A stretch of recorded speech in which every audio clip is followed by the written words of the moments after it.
At some point, I was feeling, after I told about 9 people no, almost back to back. And at some point, I was like, hope I'm not doing too much. Like, why is everybody getting a no? Hope people won't think that I'm not ready. I don't want to get married. Hi, Oluwatobi Ibokunjera DMO, otherwise known as ATJ. I speak about faith, love, life, business, and everything in between. Thanks for clicking on this video. Please don't swipe. Please watch to the end. Trust me, you're going to have a lot of fun. We're going to learn together. If this is your first time being on this channel, thanks for stopping by. Please, we want you to be a family member by subscribing. And if you're a returning subscriber, thanks for coming back. You're the reason why I keep doing this. Thanks for your consistency and loyalty. So on today's episode, I want to share from my own experience to help people that might be in this same position right now. I want to talk about multiple suitors. Like, when you have multiple suitors as a Christian lady, what do you do? Before I got married, I had quite a number of suitors. At some point, to be very honest with you, I was confused. And there is one prayer point I want to share with you all today. And it is, God, keep me at the center of your will. That was my consistent prayer. Yeah, because I know that my emotions could fail me, but I know God cannot and will not fail me. So I, over time, pray, God, please keep me at the center of your will. And it's really worked for me. So yeah. How did I do it? Okay, grab a cup of popcorn. It's gonna be a long gist. So yeah, I had multiple suitors. Within a particular period of time, I had about 9 people in the United States alone. Like, I was in the United States. 9. I was confused. In all honesty, I was so confused at some point, because you know how these things work. Like, for some people, there were things that I didn't even bother to pray about. Like, the reason why I said no to one was because of genotype. I knew that it was AS and I'm AC. So AC, AS cannot marry. So that's something like, well, there are exceptions where you go ahead with such, and that is if you hear God clearly. When I mean clearly, it is not your emotions talking, as in the voice must be so loud, like so loud, and there is a purpose for it. Except that, please, that's not something you should even say, let me go and pray about or something, because it's already clear. Be not unequally yoked. For me, it's all encompassing. Unequally yoked medically too, please, because I'm not gonna bring children into this world that are gonna suffer because of my own negligence. So that's something that was already like settled for me. Like, if you're not here, no. As single, that's one of the first things you should look out for. You don't get blinded by things like that. Like, don't do it for anything. It doesn't make sense. The only time you can do it is if God is really insisting. It takes you through that process of Jonah. When you're trying to run, you can't even run, and then you find yourself in the stomach of shark. You know what I mean? You must go to Nineveh by force. So in that kind of situation, that's why I said the exceptions, and that you must really be sure that this is God, and then there is a reason for it. And not just that, you must be sure that you have God's word and promise that He is going to go this journey with you. Otherwise, I have to be honest with you, there are some things that you don't even say that let me go and pray about. And for me, genotype was one, because come on, I can't be unfair, I can't be selfish. So yeah. And another one was I saw manipulative traits. This person was also in the United States with me. He was asking for us to see, like, he wanted to have a conversation with me when I was still praying about it, and I hadn't given my response at the time. And he was inviting me to his house. Like, come on. He's a Christian brother, by the way. Why would you tell me to come to your house for what? Like, come on. And I kind of like proposed, okay, if I'm gonna honor this invite, it has to be at a restaurant in an open space. Instead of respecting my decision, you know what this guy did? He was trying to manipulate me. He started saying things like, do you think I'm gonna take advantage of you if you come to my house? And I'm like, hold up, what are you trying to say? Come on. No. So then I just knew that this is not it. I don't even need to waste God's time or waste my time trying to pray about this person. If you can't respect my decision that I'm not gonna come to your house, then we've not even started anything. So I didn't have to even pray about this one. It was a clear no. And when I turned it down, he made a whole drama out of it, and I was like, oh my God, I dodged the bullet.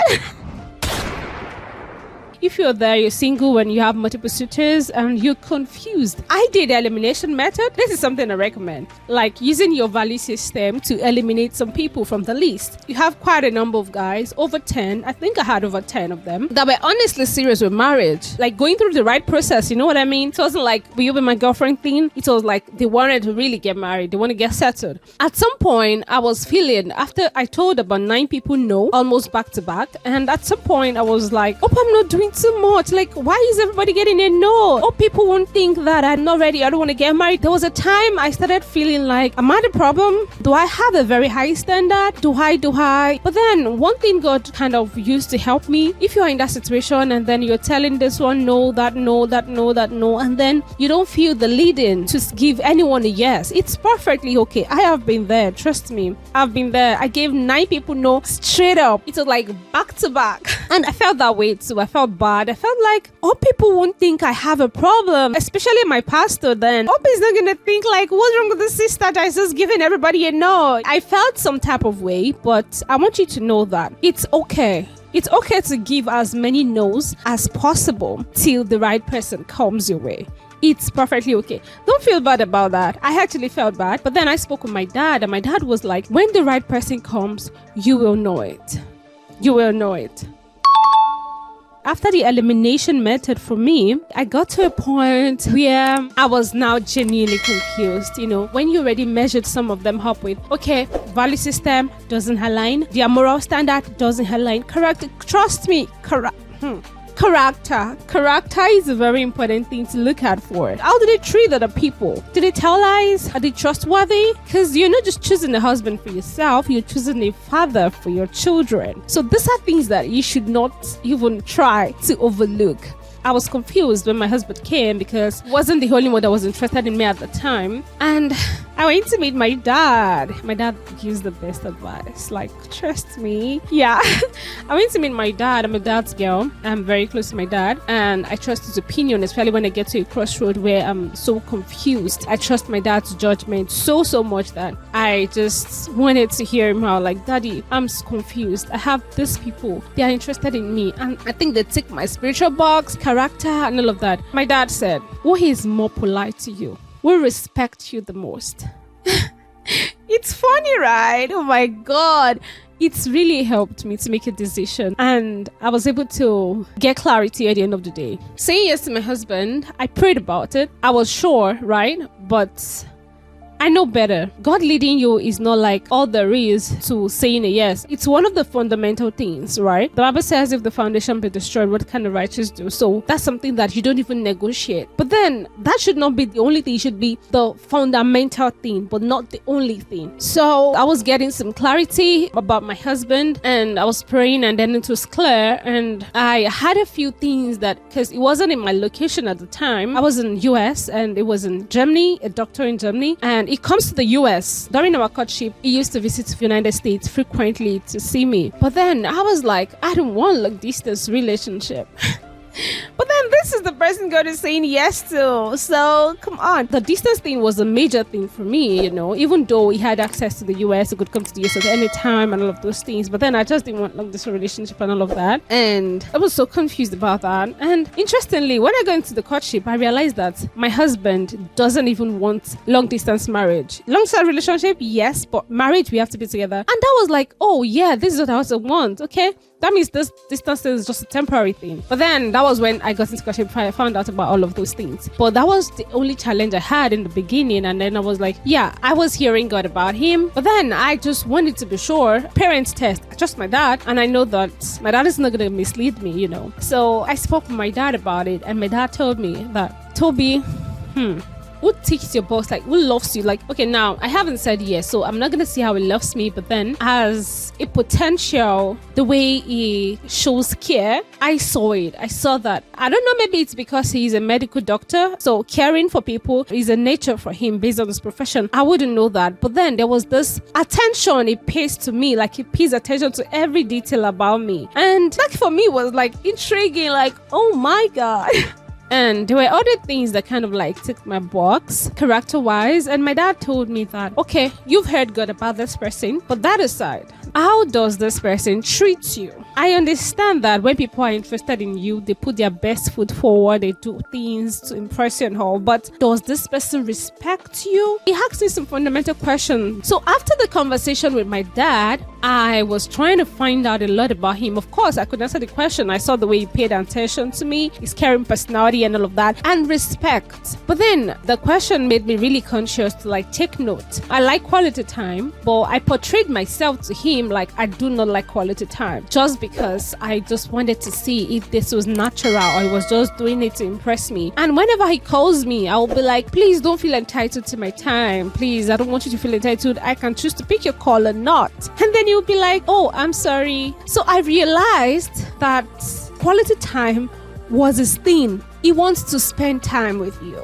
I was like, don't feel entitled to my time, okay? I've not told you a yes. But then you will see the concern and all of that. And me, oh God, I'm so clingy. But I didn't show any of those. I just wanted them to be natural. And till now, my husband is still a quality time person. Trust me. We've been married for 6 months and he is consistent. So my dad made me place a question mark on their character. Like, okay, character-wise, pay attention, which I did. So I also told my local pastor in the United States, there was just one question he asked me. Imagine you're not a born-again Christian. Would you marry this person? Imagine you did not hear God.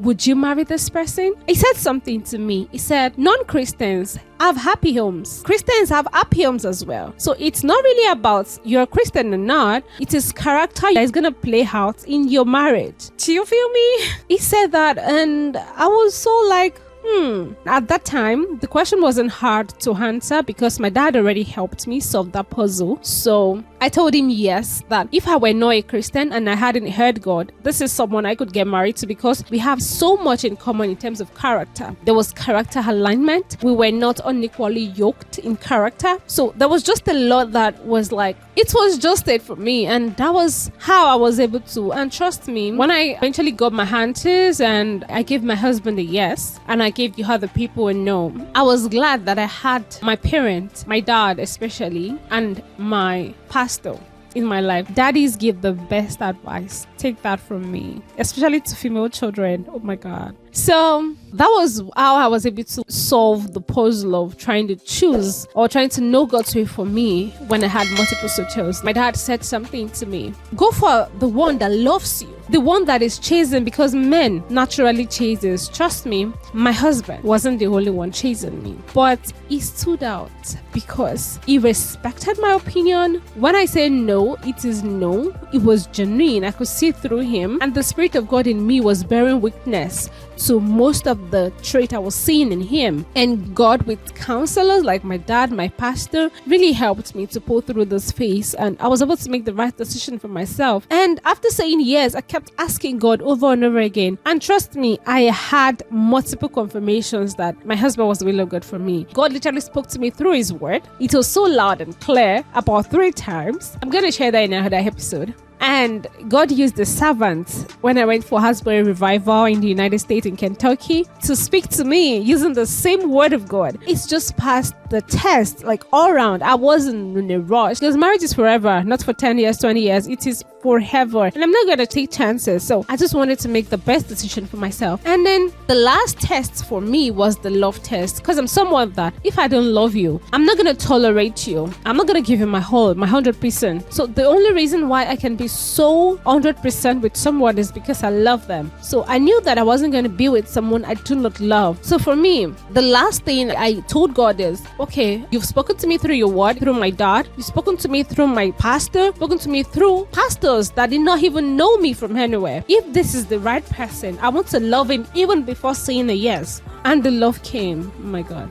I was just so crazy about my husband. Like, my heart just widened up to accommodate him so much that it was the only thing in my head. Like, I think about him every time. I was just so loved up, and I am still loved up. I'm still in that euphoria of love. I still love him so much. In fact, living with him, I love him every day. Like, come on. Like, I love my husband so much, and he loves me even more. And for me, it just gives me peace, joy, happiness, and the love is just so there. So, well, some people say that you can marry someone they do not love, but I believe that the blessing of God maketh rich and hath no sorrow. Because if there's no love for me, it's already sorrow, please.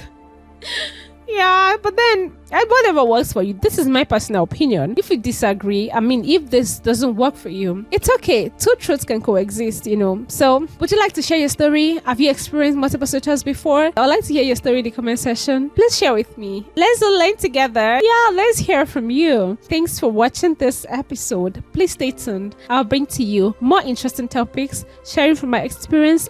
Please subscribe to my YouTube channel. Please subscribe.